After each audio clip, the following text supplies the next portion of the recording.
The answer to not losing muscle on these medications is not eat more protein. That's like the answer is optimize your protein intake, optimize your digestion.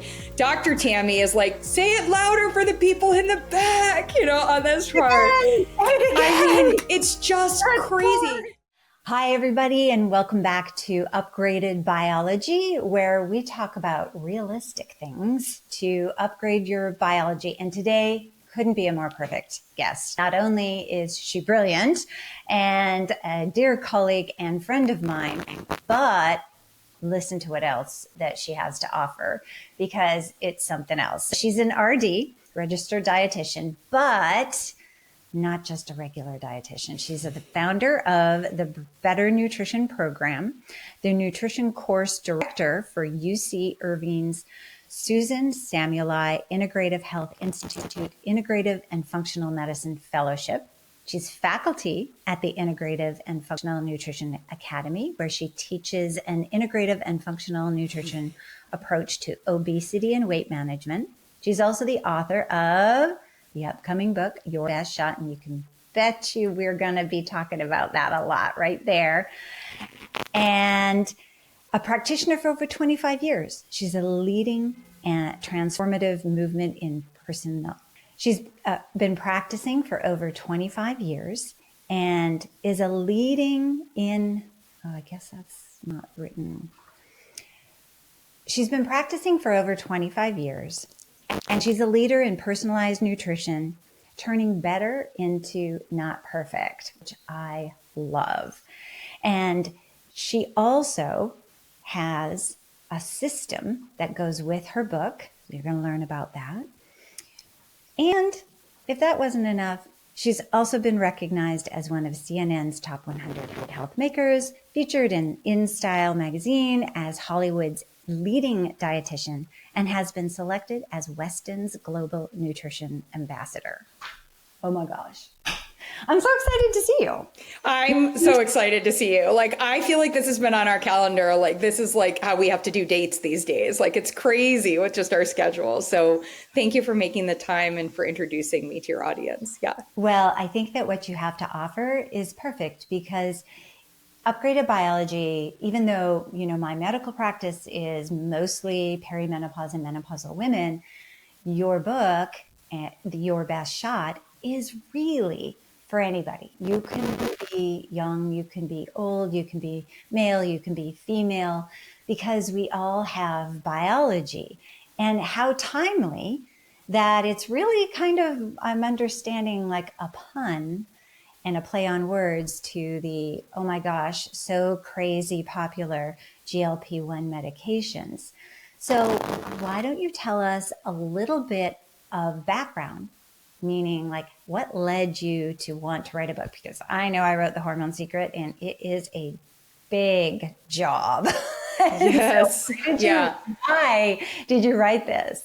Why at 52 I do a lot of things is really confusing to me. I think that, and I share this in my book. If I back up, so first of all, I've written two other books. One was a cookbook and one is a book called Mom Energy. And that really had me being like, I am not going to write another book. That was 2011. And I felt like I did what I, needed and wanted to do there. But neither of those books spoke about this. And what this is we are at this really exciting, I call it an inflection point in our society today, where we are introducing weight health for the first time ever. So for all of our practices, all of our years in school, for like my childhood, it was weight was over here and health was over here, and kind of the never crossed. Like, so with weight, it was you needed to diet, you needed to exercise. Your weight was a condition that you were responsible for, and you were either a success or a failure at it. And your health yes, weight was brought into that conversation, and would always as like, well, and if you would lose weight, this would get better. So if you were a type 2 diabetic, or if you had high blood pressure, if you, even like with cancer treatments, hey, if you could lose weight, like, if you lost weight, if you were a healthier weight, this would be better, right? That's not weight health. And the problem of weight and health being in separate areas is it's not how our biology, to use yours, it's not how our biology is designed. So our biology, our body is an ecosystem. And that means that our weight, our fat, our muscle, and our bone, they're key performance indicators for our health. They are a reaction to how our body is working. And they also are, on the opposite side, they help facilitate how our body will work, right? So why are we here now? And why is this different, than 20 years ago or even 10 years ago? Well, we have a GLP-1 agonist. So scientists found a Gila monster, and they realized that, one of the issues that we had, and it really started off with diabetes, but when it came into the weight health space, and looking at this, our blood sugar and how our body allocates fat and muscle and bone and all of that, if we could make better choices, which means that if the hormones that are in our body that regulate things like blood sugar and that regulate our appetite and our hunger and everything else, if those could work better, if they could last for longer, maybe we would be able to do better as it relates to our body composition and our blood sugar. And it turned out that our own weight health hormones, which we're going to talk about, GLP-1, GIP, PYY, CCK, they last about 2 to 5 minutes, depending, so they're broken down real quickly. Well, in a Gila monster, who I like to describe as kind of like every perimenopausal woman, where the Gila monster likes to hide away in a dark, cold place, and under penalty of death, 90% of their time, not have to go out and eat, not have to go take care of others or whatever, really only under penalty of death do they have to go get food. And what they found was in their venom, their hormone stays on for 30 days. So they actually looked at that and they said, hey, in a lab, if we could manipulate our own hormone, our own peptide chain, which is a bunch of amino acids, to look more like those, could it stay on for longer? And what they found was initially yes, and it could stay on for a day. And then when they worked even further, they found it could stay on for about 7 days. So it stays on 24 hours. So instead of a motion detector that works for about 2 to 5 minutes, suddenly there was a medication that lasted for, an entire week on that part. And when you put that into the body, not only was it helping with blood sugar, but it was helping with, as we start to see now, it was helping with inflammation. It was helping with sleep apnea. It was helping with thoughts around food. It was thoughts around a bunch of addiction, and all these other things. So that happened. And suddenly I was able to say, hey, we can actually introduce people to weight health by way of teaching them that their body, our biology is designed with weight health hormones. And if those are suboptimally functioning, our entire weight health is going to suffer. And if we can optimize, if we can upgrade our biology so that our weight health hormones work, GLP-1 shot or not, because we can do it with or without the shot. And it really, it depends, or we can use the shot for a period of time, et cetera, all the things that I know is your expertise. Then we can come in and we can help somebody enjoy weight health, which is having their body work better, run better, and having the result be optimal fat, muscle, and bone. So it's a long way around, but that's why we're here. Yeah.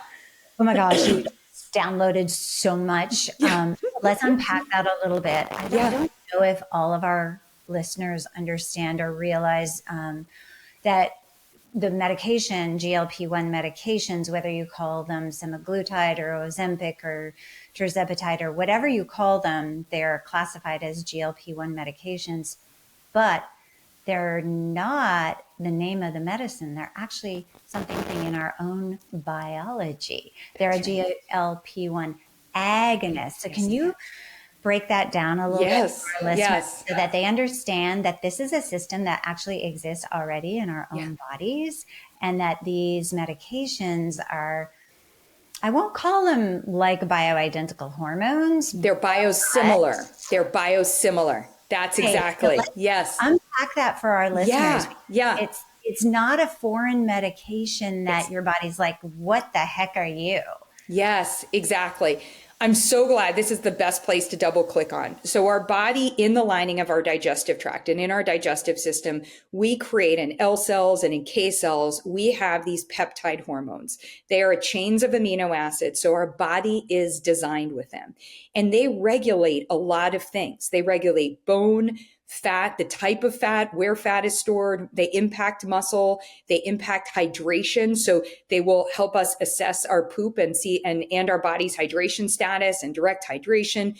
and they go to the brain, and they go to the pancreas, and they go to arteries, and they go to the heart muscle, and they go to many places that we're now discovering because pharma is doing research that wasn't previously done. And they work in all of these different ways, but they only last for about 2 to 5 minutes. So what happens is, if we go back to pre-industrialization, let's just call that 1600s. At that point in time, it was great that we had a motion detector. It let us know when we needed to be hungry, right? And it helped make sure that when our brain saw food, that we recognized it as food. When we smelled things, we're like, okay, like when we tasted things, signals got sent, the body went to work, and it was like, you're going to eat this, and now you're going to be done. And it was important for us to be done so that we knew that we could preserve whatever food we have to wait for the next time that we had that signal. Well, fast forward a couple hundred years, and we don't have that issue now. We have a different issue. The modern issue is that our signals, we have too many motions going in front of the motion detector, right? So there used to be a singular message. We weren't getting like all of this social media. We weren't getting, during yoga classes, somebody's promoting an electrolyte, or like, after, you're leaving. Like I was at the, getting my car done, like a tune-up for my car. And there was an ad there for like, well, while you're tuning up your car there, don't you want to take a pit stop for this? And it was about food and supplements. And I was like, creative, but also really like there's no safe space. Like I need a force field, from all of these messages. So what we're finding is we have all of these motions happening in front of our motion detectors, and our motion detectors are getting too many messages and they're not able to work effectively.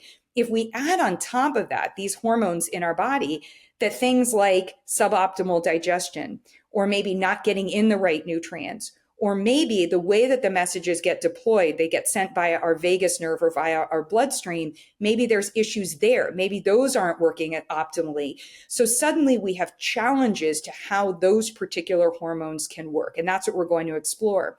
So the difference between a semaglutide or a tirzepatide, semaglutide being GLP-1, tirzepatide being GLP-1 and GIP, is that they take those one or two of our weight health hormones and they make sure it comes in and it stays on for 24 hours in the day, not 2 to 5 minutes, 24 hours in the day, whether you like it or not, for about 7 days. You and I can talk about dosages and things like that, sometimes a little bit less, a little more.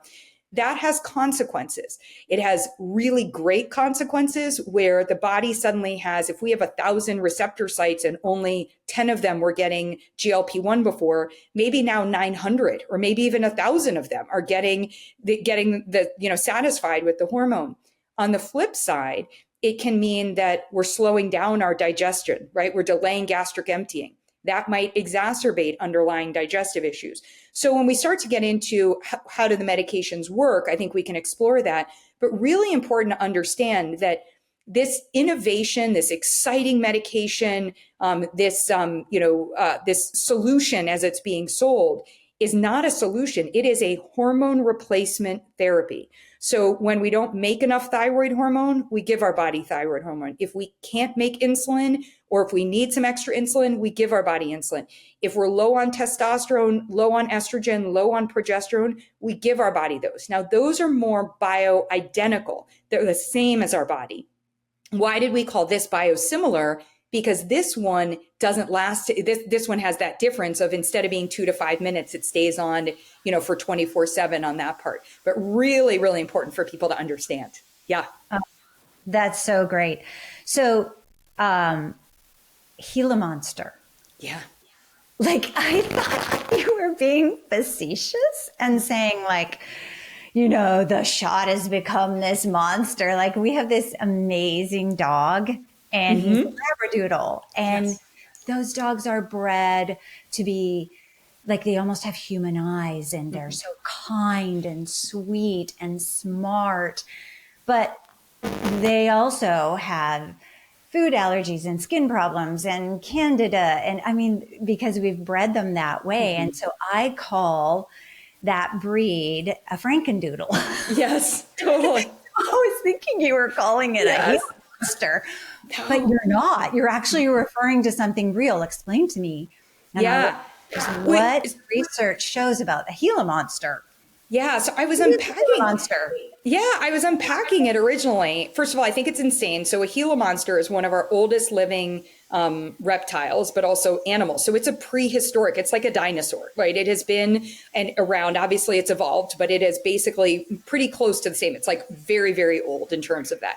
So I think it's kind of intriguing that the modern day solution for our weight health issues may lie in a prehistoric animal. So I just think that that's real interesting. So what happened, and it came to me too, because I can kind of be cheeky, at a party when somebody's like, that semaglutide is snake oil. And I'm like, no, it's not. It's actually Gila monster venom. And then it was like, wait a second. And there have actually been people there's a whole thing on TikTok where it's like, you are injecting Gila monster venom. You're not. You are not. Somebody studied Gila monster venom. So what they found out was that a Gila monster, number one, by design, eats the fat from its tush. Gosh, I wish I was a Gila monster. And so it doesn't have to like go out and, it's just like until it needs to go get food, right? But in its venom, there is a hormone that mimics, so is biosimilar to our own. But when they looked at the peptide chain, I think that they saw there that it was more like it stayed on for about 30 days, or it would have lasted for that long. So in order for our body to actually receive it and have it be something that, by the way, I'm sure they're looking at, would there be a 30-day shot? I think you and I would talk a lot about, like, I think 7 days is even long. Like, it's kind of a nice pacing, but I'd be nervous about 30 days or 6 months, probably borrowing from looking at oral contraceptives. And I'm not a big fan of the oral contraceptives where somebody no longer gets a period, or they don't get a period for 6 months, or that kind of thing. I like to kind of do what I can to align with the body. But what they were able to find was that being able to take this and then take it into a lab and manipulate it. So here's an example of how it's manipulated. If we eat an apple, or if we have just sugar, let's just use table sugar. That's easy. Table sugar or honey, right? That has a degree of sweetness. You put it into the body. The body knows what to do with the calories. We know, and by the way, sugar is not harmful to the body. It goes in, the body uses it. Like, here's what happens. When they went to figure out how to make Splenda, or to make, sucralose, they went in, the OSE at the end being the clue. So instead of glucose, we've got sucralose, right? They went in and they took that sugar molecule, and in a lab, they manipulated where the chloride is. And I'm not the scientist, so I might not get this fully right, but they basically just did an engineering of the sequence there. So what happens then with Splenda, with sucralose? It's thousands of times sweeter, but it also doesn't have caloric implications, right? So it's similar, it's biosimilar to having sugar, but it is acting differently in the body. And I think that's a good analogy for understanding how a Gila monster's venom could be the muse for which semaglutide became an ingredient. And then they named it GLP-1 agonist. What's very interesting is the scientists never thought, I've read all of these interviews, they never thought that that it would become a topic of conversation of what are you actually agonisting? Like that the GLP-1 part of it. So they were naming it in like a very scientific way, being like, this is what it does. It's an agonist for an incretin hormone, which means, and I think this is important, it goes in and it is going to go directly to those receptor sites. It does not require your vagus nerve to work better. It does not require the bloodstream to transport it. So it's also overriding your own. If your own receptor sites are now satisfied by a medication, by that hormone coming in, your own hormones don't need to get the signals and sense and deploy them. So in a way, it's suppressing your own function in that space. And especially when we think about the fact that GLP-1 and GIP are just two of your weight health hormones. So then there's, CCK and PYY, and they all are working together. So it's important for us to understand why do I talk about that? If you are going to come off of this hormone, you are going to need to make sure that your own has been fixed, right? It is never going to work. There's no supplement. There's nothing else. It is never going to work the way that semaglutide is going to work in your body. But if you can use the experience of being on semaglutide to get your body to a place where it now works in a way where your own are able to be deployed, they're able to be secreted, to be deployed, to be, to get to the receptor sites, there may be a place where you're then able to, have optimal weight health without using this, or maybe, as we've talked about before, maintenance, or, a smaller dose, or any of those things. So real important. So the Gila monster is the hero in all of this, but it's the venom that became the muse for the synthetic ingredient. Yeah. I do love how you just were explaining how, if you stop and, while you're taking these medications, your own hormones are like, cool, thanks, I'm Yeah. out.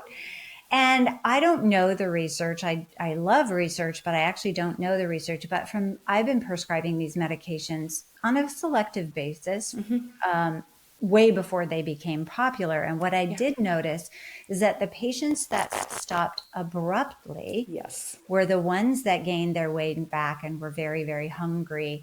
And the ones that worked with us and we were able to taper down to either nothing or a very low maintenance dose while optimizing all their other nutrition and hormones, they were long-term successful. But Yeah. there is a bad rap that if you take the shot, you have to take it for life.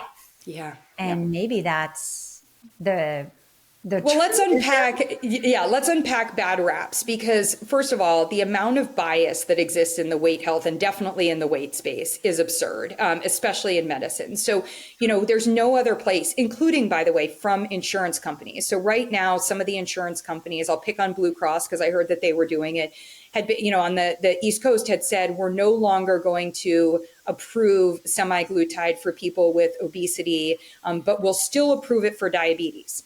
And that just brings it back to, okay, your weight is your problem, but a disease like diabetes is not something, and there's a medication in there, right? So the bias is ridiculous. It does not align with our biology, as we just have talked about, because we're a weight health ecosystem, within there. And if we think about that and we turn around and we say, like, no, who's giving statins a bad rap? Like, by the way, statins should have so much more of a bad rap than they do.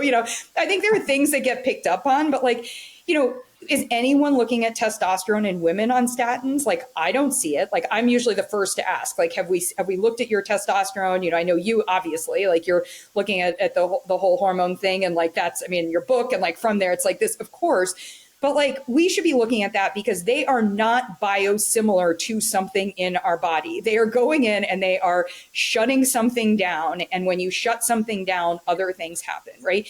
So we look at that. We could look at SSRIs, so a class of medications, or oral contraceptives, another class of medications, and they come in to do really great things. Like, if I don't want to get pregnant, or if I'm trying to regulate my hormones, maybe we have some maybes with oral contraceptives, but maybe helpful. With SSRIs, maybe they come in and they enable us to do the therapy, to do the work, to physiologically help our vagus nerve learn to feel safe, to resource our bodies.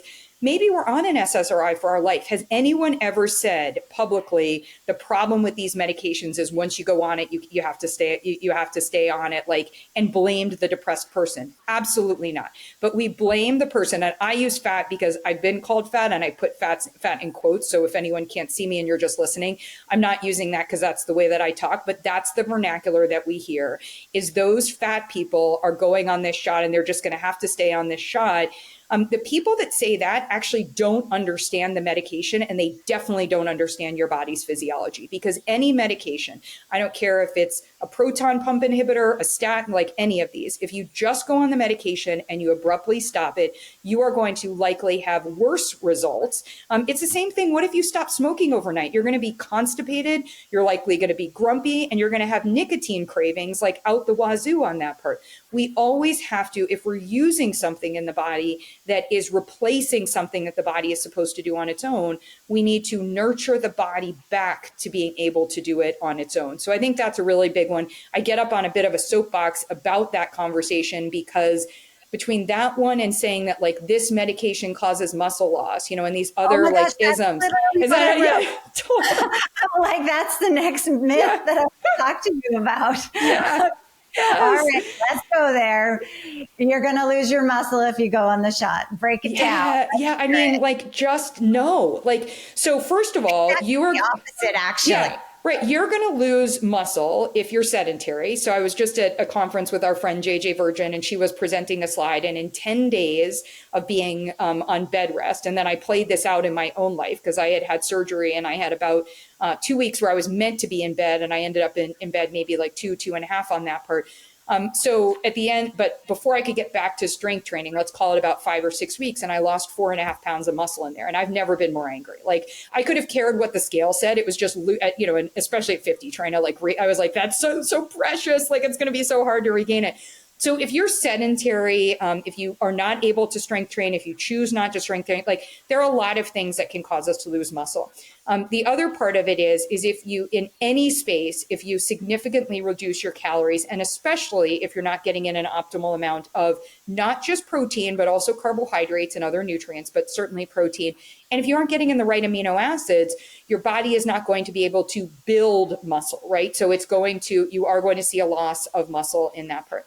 But I've always taught from day one, when somebody loses a pound, if they're, depending on the exercise part, it's either going to be 50% fat and 50% muscle, or maybe if you have them work out, it's going to be like 75% fat and maybe 20% muscle and maybe 5% water. Like there's a ratio in there, right? So when we're losing weight intentionally, it is very difficult to not lose muscle on that part. So let's just put all of that in there. Secondly, when somebody does this and we are interfering, we're challenging. When you use a semaglutide, we are either exacerbating or creating underlying digestive issues. So you might be eating protein, but if your body already wasn't able, because your digestion was suboptimal, to break down and use the protein, and now we actually further delay your gastric emptying and further challenge that, it may be harder for the body to actually turn the protein that it gets into muscle. So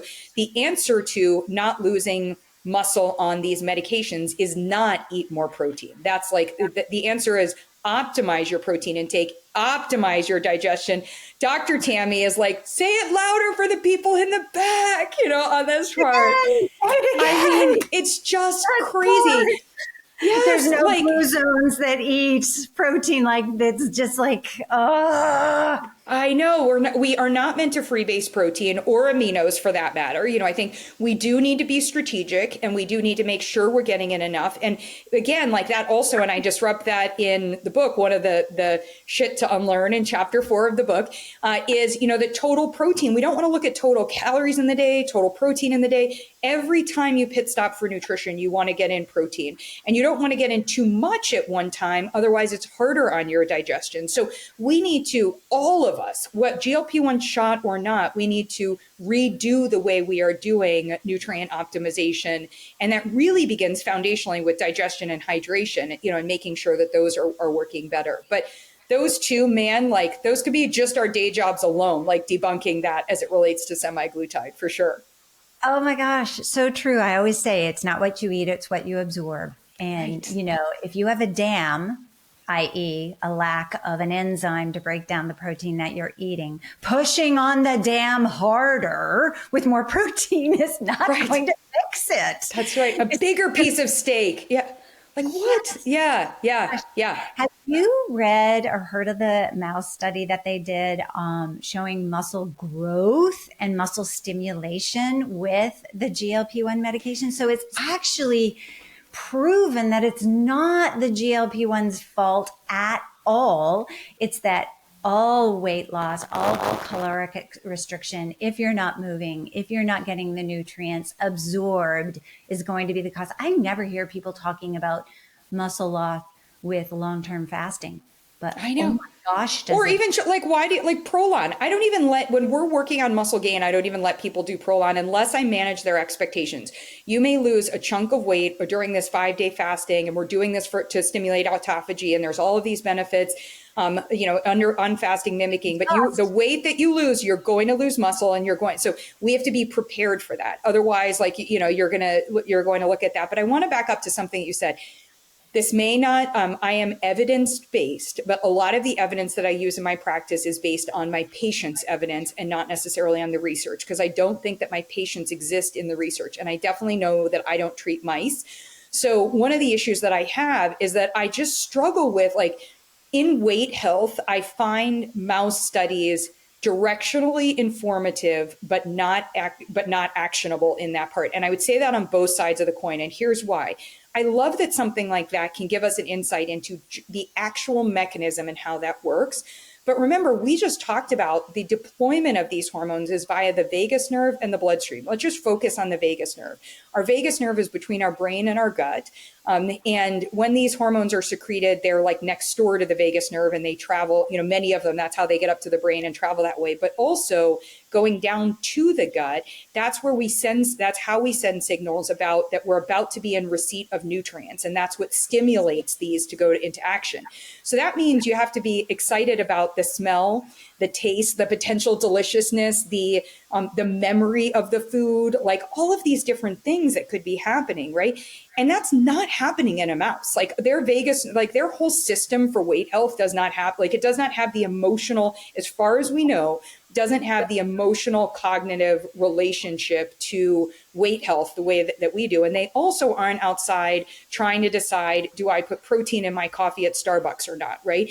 And so it's like there isn't choice. They're just fed like mouse pellets, or whatever it is that they're eating on that piece. So when we think about the research, I think it's really important in this space to get some exciting information, but then to listen to practitioners like you and I who have experience.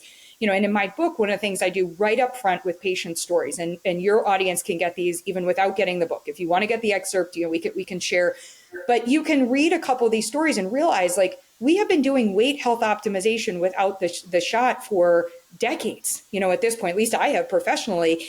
And so now with the shot, there's an advantage. We have a tool that we've never had before, and it's amazing. But with that tool, we have to refine our whole process of optimization. Otherwise, we set you up for other problems. So another problem that now might even be a black box warning on semaglutide and tirzepatide is hair loss.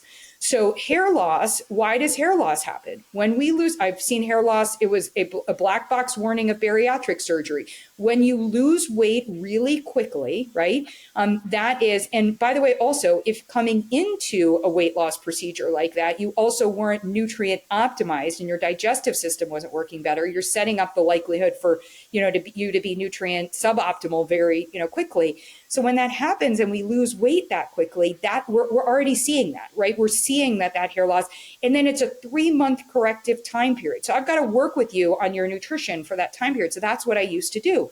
And then I started saying, wait, if this is happening in bariatrics, can't we prevent it? You bet we can. You know how I did it? Before they came to see me 6 weeks before, ideally 3 months before, let's optimize your digestion and let's have you optimize your protein intake before you have your bariatric surgery. Guess what? We did not have them losing hair at that point. Guess what we should be doing with semaglutide and tirzepatide? The exact same thing. And so that's to me, it's one of those where if you blame it on the medication, it's too convenient. And I think people want to blame it on the medication because there is a sense of, I want to tell you what's wrong with these medications, because at the end of the day, it is forcing them. I said we're at an inflection point. And when you're at an inflection point, breaking up with stuff is really hard. And if you as a physician or you as another practitioner were taught that it's calories in, calories out.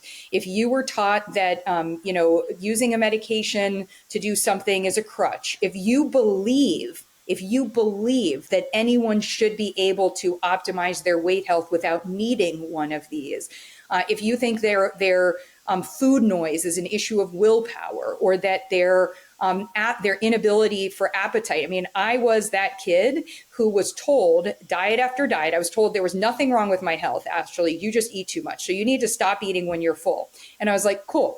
So I just kept eating. You know why? I never felt full because my hormones, because I had been on antibiotics my whole life. For the first 10 years of my life, I was on antibiotics, like literally at least once a month. I had ear infections and throat infections, and sometimes I was on them prophylactically. And so that destroyed my weight health hormones. And also when you look at my genetics, I'm predisposed, to be obese and to carry, to like really hang on to I'm a survivor, to hang on to any nutrients that I get and to have leptin resistance and like all this other stuff. So it was a perfect storm that was happening. When you told me to do something that I couldn't do and then told me I was a failure because I couldn't do it. And by the way, I'm the kid that had, 5s on my APs. I was in every advanced class. I was working, I loved, all this other stuff. I'm so successful everywhere else in my life. What I started to carry with me is I'm a weight health failure. At the time, it was just, I'm a weight health failure. I am a failure. The doctors have told me I'm a failure, et cetera, et cetera. That's wrong. So I'm just going to be real blunt there. And now what we have, thanks to this medication, is we now understand that there is something, if your receptor sites in your brain are not getting those messages, it's not turning off for you, or it's not turning on for you. And how we can help your body get those messages, we can do many times for many. So if the country has about 350 million people who will experience suboptimal weight health hormone function, and that's about the number that I'm playing with. Let's call it 35 million who probably right now benefit from and are using or will have some exposure to semaglutide. And a part of that is access, right? When I say semaglutide, I also mean Tirzepatide. So that's like on that piece. Is the answer for 100 million or 350 million people to be on these medications? No. Do we maybe believe that more people today of the current generation should be on this medication so that we can create generational weight health, so we can change the landscape for the future generations? Absolutely. But does everyone need to be on this? No, but everyone does need weight health hormone optimization. We all have to do that, because modern day is just wreaking havoc on these poor hormones of ours, in terms of how they're developed. Yeah. The GLP, these medications remind me, they don't remind me physiologically or mechanistically, but they remind me of a nicotine patch. Yeah, I always tell to people, you want to quit smoking, it's not just about the nicotine.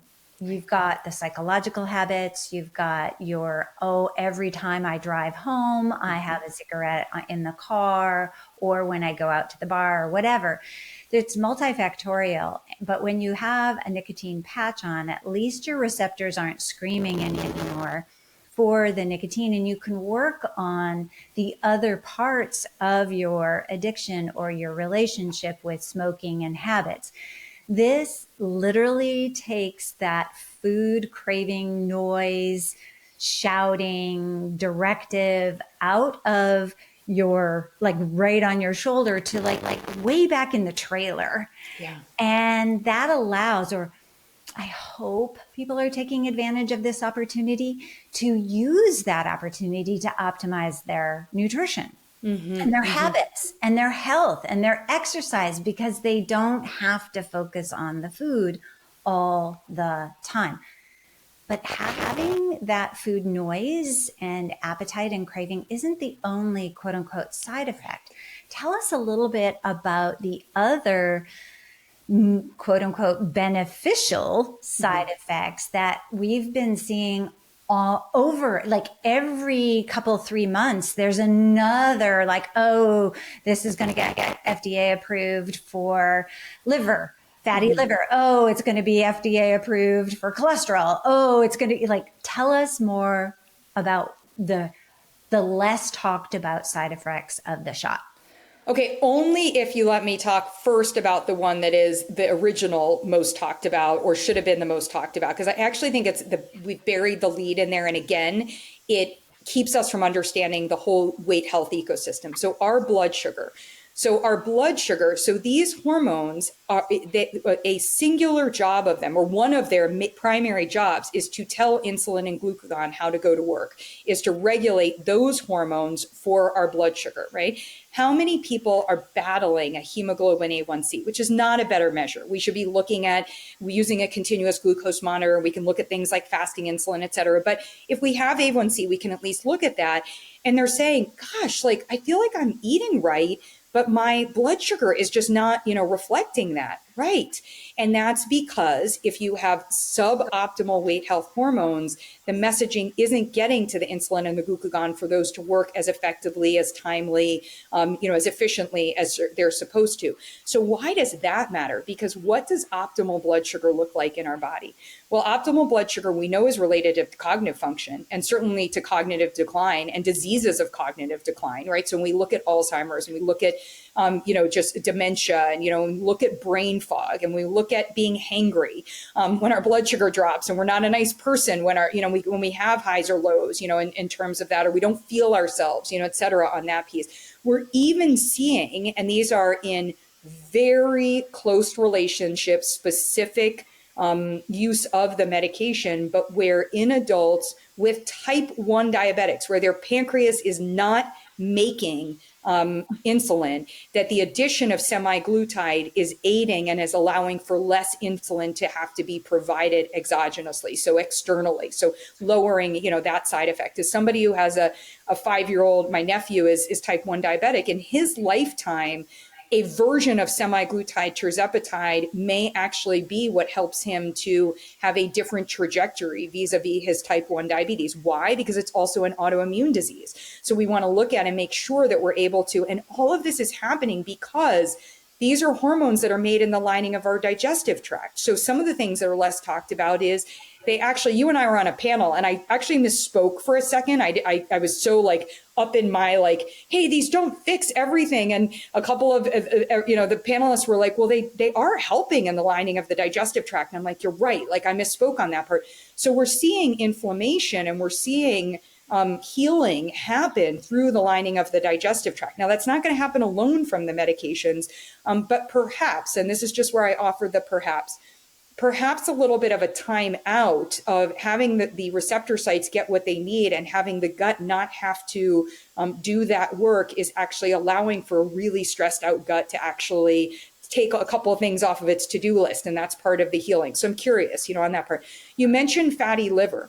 The fact that fat infiltration, I want to be clear, these medications, for you in your practice, for me in my practice, it is such a mistake for us to diagnose anything in this country as weight for height or total weight. So the idea of obesity, the idea of using BMI, but when we look at where fat, so we could have somebody who by appearance is an appropriate BMI, or by weight for height is an appropriate BMI, by appearance doesn't even appear to have a waist to hip ratio that's deemed unhealthy. But when we look at their scans or their data, we could see visceral fat. And your fat should not be deposited into your organs. That tells us that the ecosystem is not working better.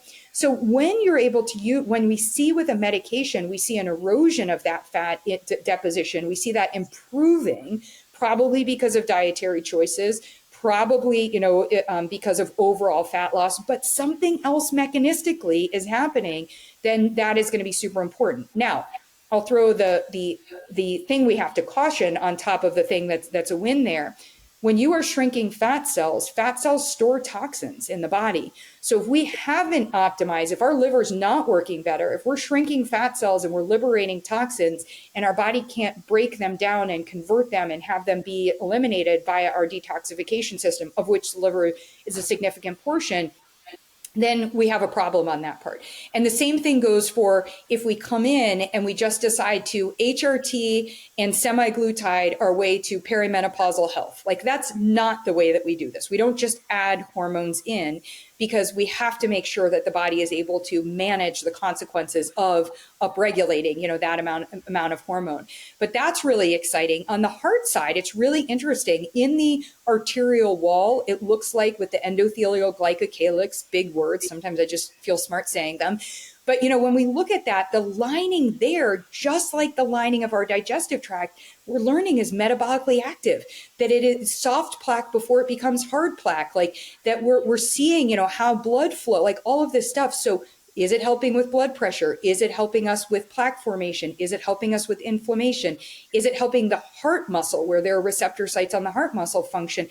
And all of these things we're only learning about because the medication exists and pharma is studying. But every time a new study comes out, I'm like, look, there's another study that shows me how the body works. Not that shows me how the medication works. It shows me how the body could work, if these receptor sites are satisfied. So my belief is over the course of the next 5 years, we will have completely broken open, just like Gabrielle Lyon has done for muscle medicine and muscle-centric medicine, and really, looking at that, and you with testosterone and others, that have followed, and Dr. Amen with the brain, and we are going to understand our weight health hormone ecosystem so much more brilliantly, thanks to these weight health hormones. I want to make a comment though, and I'm curious what your thought is. I'm really worried. So there's the first generation, which I'll call liraglutide, that I'll call it the first generation. That was 1 shot a day. And that didn't have the same type of weight benefit, and probably just compliance also, as a factor, but was very helpful for blood sugar. Then we got semaglutide and tirzepatide, and we'll call those the second generation. We're now in the throes of the third and the fourth and the fifth and the 85th, because of the excitement and the patents. With I can't even pronounce it. Yeah, with retrotide, I can't pronounce it. But with that one and with others coming out, those are not necessarily going to be biosimilar. They're not going to necessarily do the same things that our body and that has me concerned, because that makes me worry about what we found out with COX-2 inhibitors, and other medications that, just shut things off or turn things on. So one of the things I like to say as I write this book and we have this conversation is, as new medications come out, only work with somebody who understands completely how that medication works in your particular body. Don't order it off the internet from somebody who says, here's what the outcomes of these studies, of using the medication is, because that's where we don't know what the other effects can be, and certainly what the side effects can be. Yeah. Yeah. And, there's a lot of gray market, black market. And these medicines are expensive. Even a compounding, it's still not cheap. But when you're injecting something in your body, you want to make sure that it's a US certified sterile compound pharmacy that does third-party testing for contamination, is in the ingredients that are supposed to be in there, the only thing that's in there. And oh my gosh, there's just so much. I have a spider sense, I call it, that all of these benefits that we are seeing over and over, dementia, autoimmune, cardiac, liver, inflammation. I mean, the longer we, sit here, the more we're finding out about these GLP-1 medications, GLP-2, et cetera. I think it is interesting that you talked about sugar as the first thing, because I think it's all about the sugar. I think if you take away sugar or you blunt the impact of the sugar in your body, your inflammation goes down. Once your inflammation goes down, we call dementia type 3 diabetes. And there's just so much. And if you look back, we never had so much sugar. I mean, it's just sugar, and process and things that turn into sugar. So I think that if people were to use this opportunity as, something is going to lower my glucose, which lowers my inflammation, which has 100 different side effects that are positive, but then use that opportunity to not eat sugar and not eat things that turn to sugar. And then that comes to, what's your system of nutrition to help people with, real food and food that's not as hard to make. And, you don't have to be a chef. How do you help people with that transition so that they're eating non-processed food? Like my kids will say to us, we don't have any food. We just have ingredients. Yes. And you have a masterful partner who makes them so delicious. So, there's all of those wins. Yeah. So I think it's interesting. I'm with you. I want to make sure. And one of the things I talk about in the book is that every time we pinpoint one thing as the evil or the cause, what the world, and I know this because I started off selling sugared cereals to America. I was in advertising and made commercials to help you this was the way you got more energy in the morning. You got more sugar, right? And that's factually true. A lot of problems. I'm sorry. But what happens is then we created this world of non-nutritive sweeteners, as we talked about.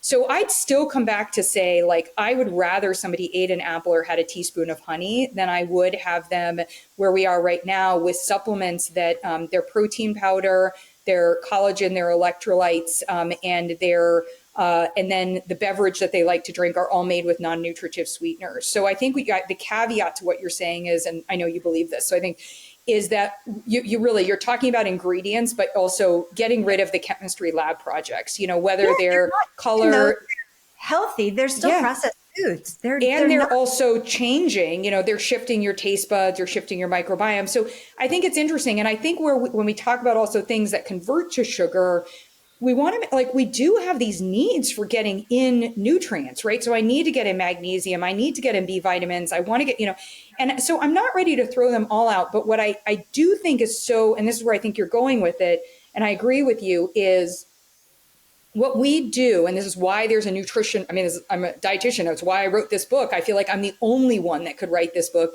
is because I had to come in and say, like, here are your guardrails from a nutrition standpoint. And it is not low carb to get in 15 to 30 grams of carbohydrate at a pit stop, like every 3 hours, 15 grams. People call that low carb. No, that's better carb, right?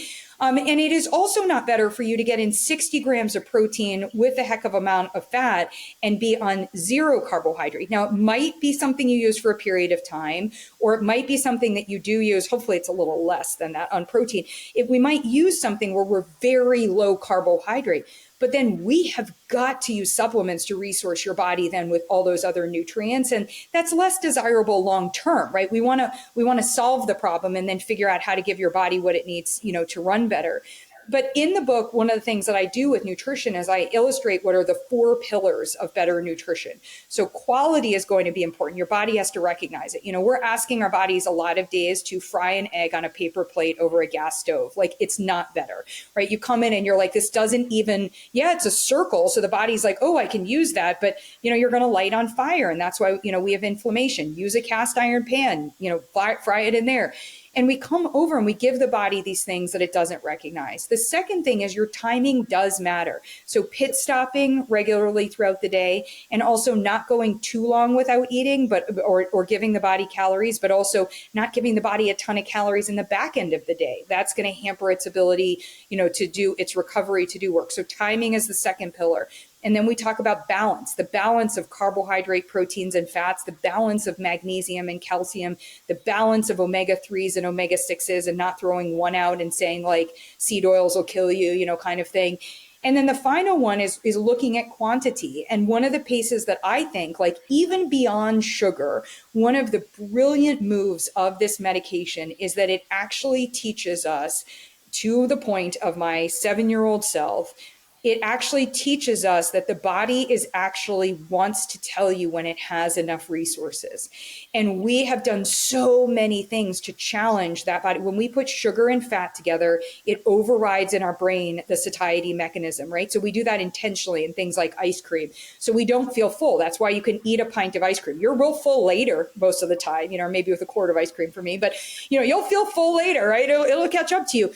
But in the moment, we don't feel full. And so there are all of these things that are overriding that sense of fullness. So I think even if we were able to, if we were able to give our body a smaller quantity at one time, we would additionally see inflammation resolve. We would additionally see pain go down. We would see digestive function improve. We would see belly fat get better. We would see sleep get better because we wouldn't have a whole ton in our body trying to process it, while we're sleeping. So I think, like, I'm kind of with you. I'm definitely with you on the sugar concept. But I think this ability to come back to a relationship with the better quantities for my body is so important. And it's also one that the misuse of this medication just nails on, because if you're using this medication and you're not eating all day, or even, or you're just, you're like, oh, it doesn't matter what I eat. Like, since I'm eating so little, it doesn't matter that I had 2 Tootsie Rolls. True story of my patient from yesterday. Was like, I just had 2 Tootsie Rolls, whatever. I just grabbed a little bit of the kids' candy. And she's like, it doesn't matter. I'm basically going to have that and like half of a turkey breast later. And I was like, you are not getting healthier. You may be losing weight, but you are not getting healthier. And your hair is going to fall out and your face is going to look at like, and boom, boom, boom, like on that part. So I think that that's probably, to me, the other side, the other piece of the magic of the medication is that we can, I hesitate, like, I never used the term portion control until I came up with portion control 2.0. When we get our own body's portion control, when our body turns around and says, oh, okay, that's all I need. Great. Like, that's ability, that being able to on-ramp that, I think is going, has as much, if not more potential benefit than the sugar conversation in the body, for sure. And don't you think that's a little bit individualized? I don't know whether it's just my genetics or from dancing in a ballet company for many, many, many, many years, but I can't sit down and eat a big meal. Mm-hmm. But I also can't go, uh, you know, 8 hours. Like Yeah. I Yeah. can't. Yes. I'm a grazer, Yeah. Yeah. and that's just the way I am. There's nothing I can do. I so wish at Thanksgiving I could eat more. Yeah, totally, totally. But Yummy. see, that part of so for you, that part of your weight hormone, your weight health hormones is working. That's where your genetics and your epigenetics are tied up. That doesn't mean you don't need a semaglutide. It doesn't mean your weight health hormones are optimal. But one of the questions in my weight health hormone assessment is going to be to ask that question, right? I want to understand, do you feel full? So what you're seeing between the two of us is a difference in that space. For me, that can mean that that and the fact that my digestive system was doing so poorly meant that my hormones were really dysfunctional. For other people, they're delayed, where the messages may get there, but they're not getting there quickly enough, and there's that part. But someone like you, I was dealing with a patient the other day that I reflect on this, and she's like, oh, I know I'm full. She's like, and we finally unpacked it. This is not you, but she's really unhappy. And so she will eat dinner. She feels full. She actually will eat and not quite feel full. And then she starts drinking. So she's like, I need, she's like, usually like, I have 2 to 3 glasses of wine at night. She's like, between my kids, my partner, my job, she's, on the computer at night, and, that whole thing. For each. And then exactly. She's like, here we go. It's also affecting her sleep. We were talking, it's affecting her digestive system. So for her, what I said is, on assessment, I think your weight health hormones could be functioning just great. The problem that we have is you're suppressing their function with your choices. So what ends up happening to her is not only is she gaining the weight of the alcohol, but we know what alcohol does in the lining of the digestive tract and how it challenges. So it's setting up challenges to her system. She also really struggles to not have sweet things all throughout the day, and especially in the morning when she wakes up, just have a large coffee, tries to go longer without eating. So as we were unpacking this, I was like, we're still doing weight health hormone optimization. You have no fat related issue. You have but there were, her CRP was off the charts, her, et cetera.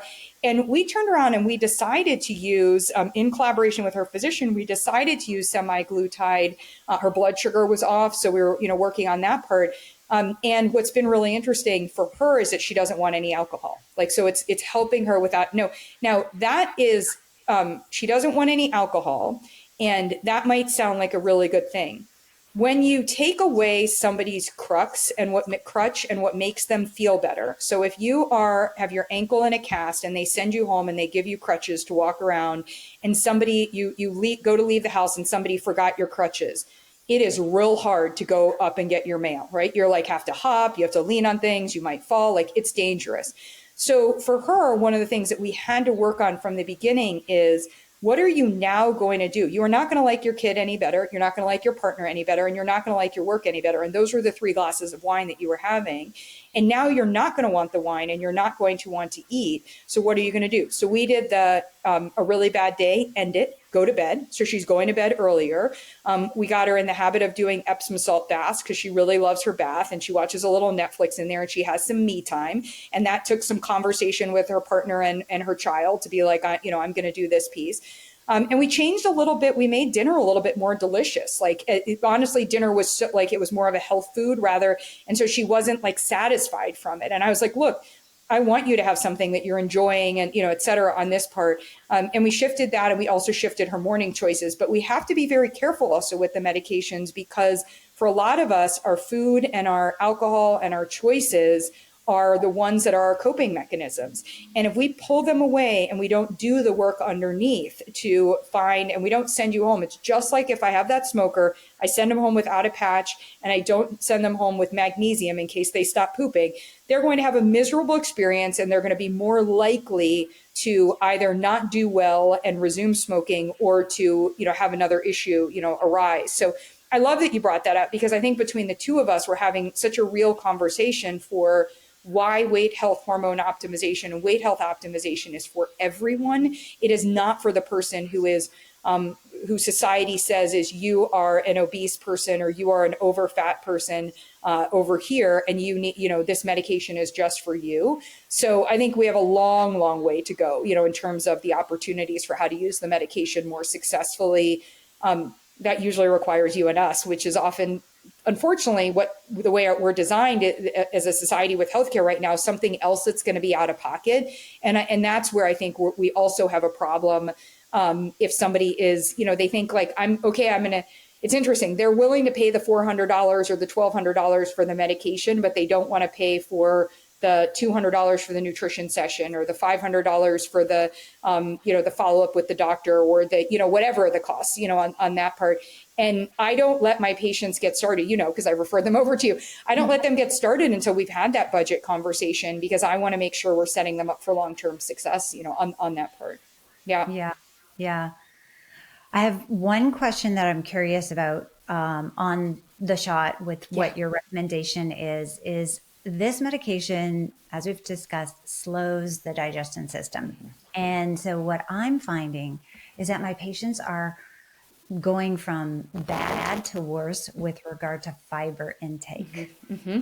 And I can't think, like, I wish, I have a love-hate relationship with this whole protein focus, because I look at the blue zones and it's really not so protein centric. Mm-hmm. I do know we need more protein as we age. Our protein receptors get lazy. We need to give them more, but I really feel like it's missing the holistic nutrition, perspective of whole foods, which all have fiber.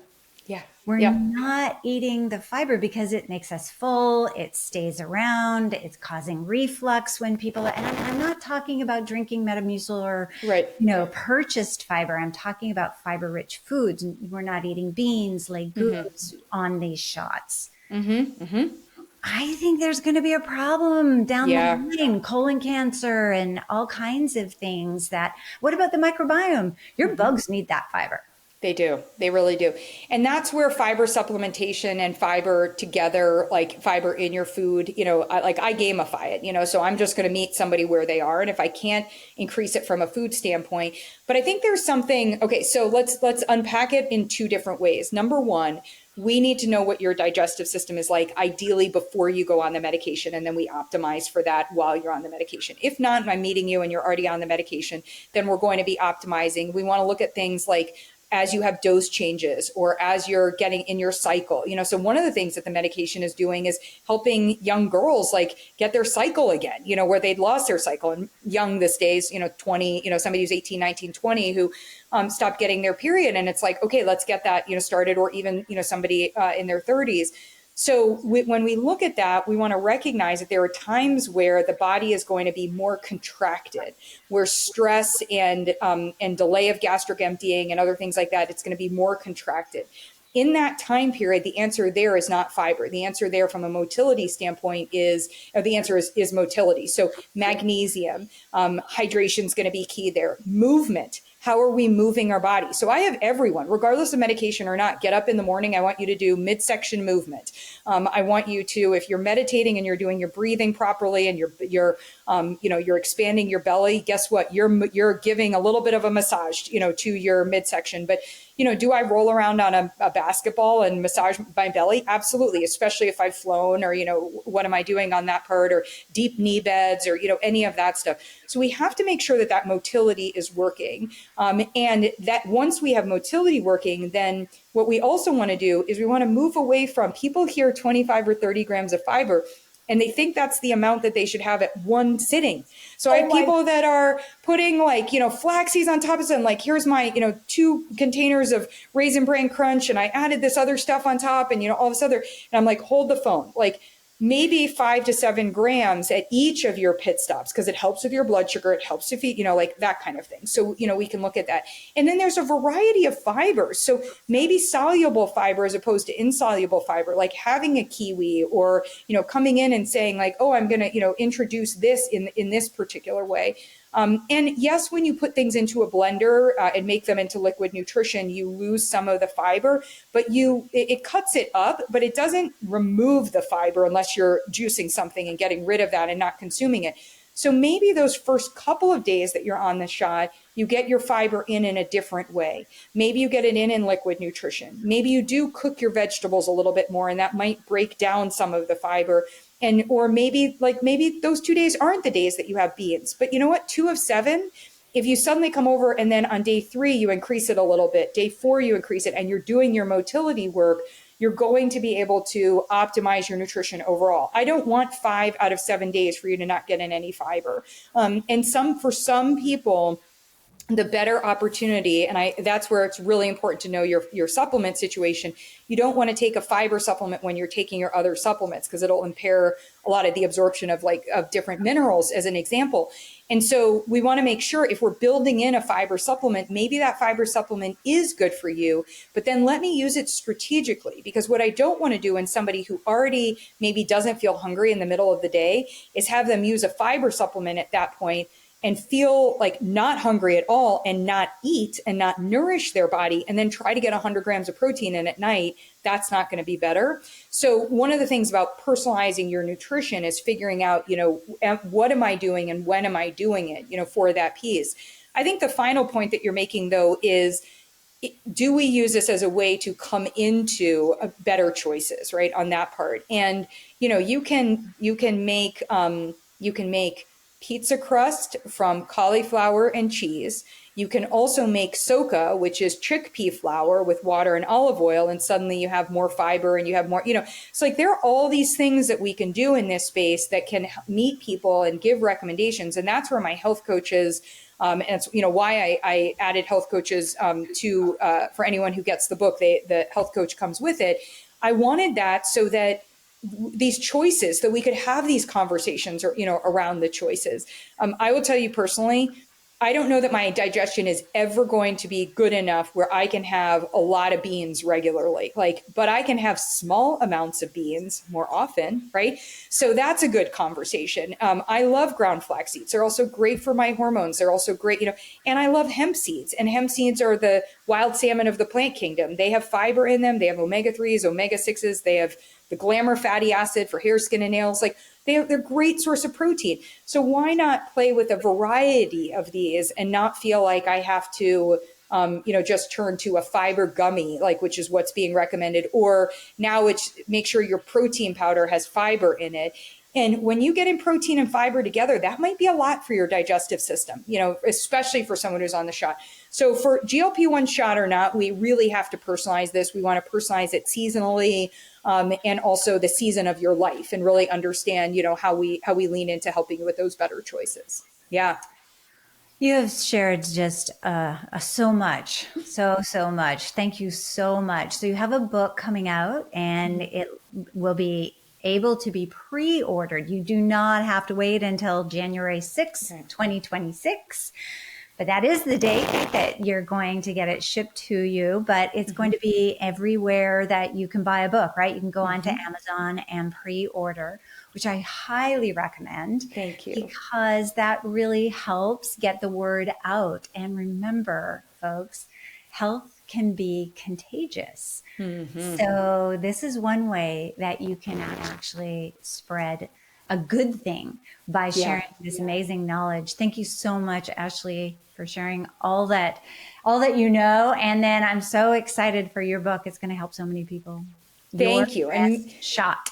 Make sure when you get the book, you head over to the Better Nutrition Program and you enter your name and your email and let us know that you bought it so that you get the bonuses, because the bonuses are super helpful to be able to do all of this. And in the book, we have that part of it. And especially if anyone has stuck with us, I just want to say thank you, because we were introduced.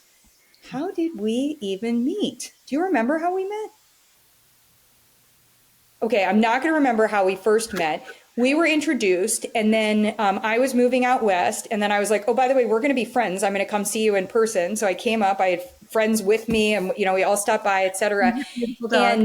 And Roger came with us, and I got to see firsthand, and I've sent you so many patients, since then, but I got to see firsthand how having that conversation, I was really, I mean, I had broke at 50, had a lot of personal stuff and had made some, changes in my life. But then I had done my mountain climb, if you remember. And in doing the mountain climb, I'd switched a lot of the type of my exercise, to train and all of that stuff. But I put on a good, I'd say almost 20 pounds, around my belly, on that part.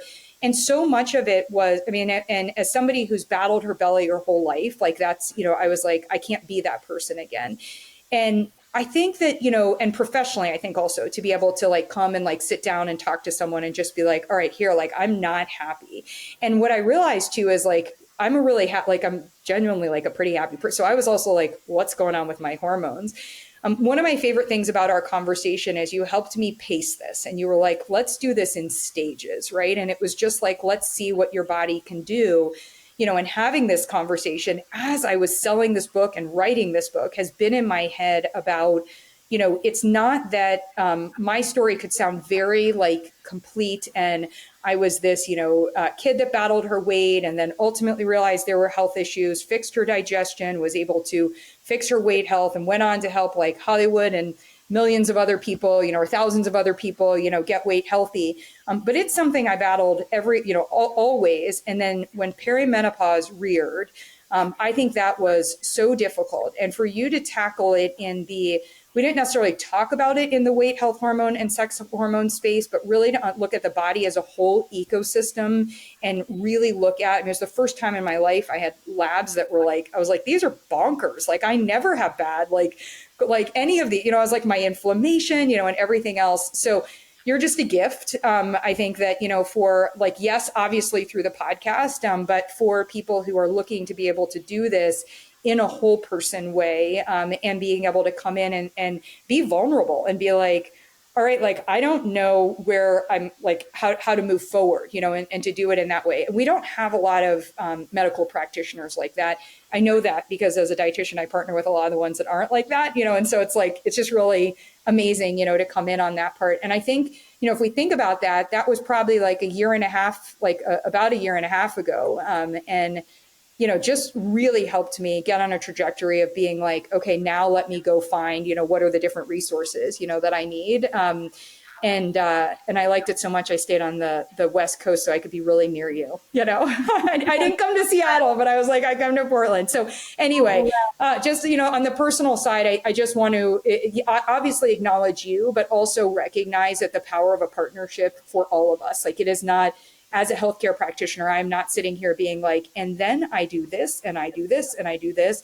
We all need our people and our teams, and we need people who can see us and reflect back and be you are not okay right now. Your body's actually not okay right now. So let's work, work on that piece. So thank you. I'm really grateful. Yeah. I got this sucker out because of that. Yeah. Everyone is, whether they like it or not, the CEO of their own health. Yeah. Nobody else can make the decisions for you, but it really does help to find people around you that believe you. Yeah. And yeah. Not tell you what to do, but to trust you and to offer you support. And I think that you're going to be able to offer a lot of that in your book. And thanks. I cannot believe how unique it is to have a whole program that comes with it. Your best shot, people. Go out and get it. There's nothing like it. There's no other system out there through a book. You just can't lose. If we all do this, pounds. That's right. You'll lose the weight of all the shit that is up here that we don't need to be thinking about. But if we do this together, I really believe all of us together can, knock on the doors of DC and on insurance and government and be sorry guys, there's a better way to do this. And I think that's what we all need. And that's why we're all here doing it together. So thank you. Thank you again.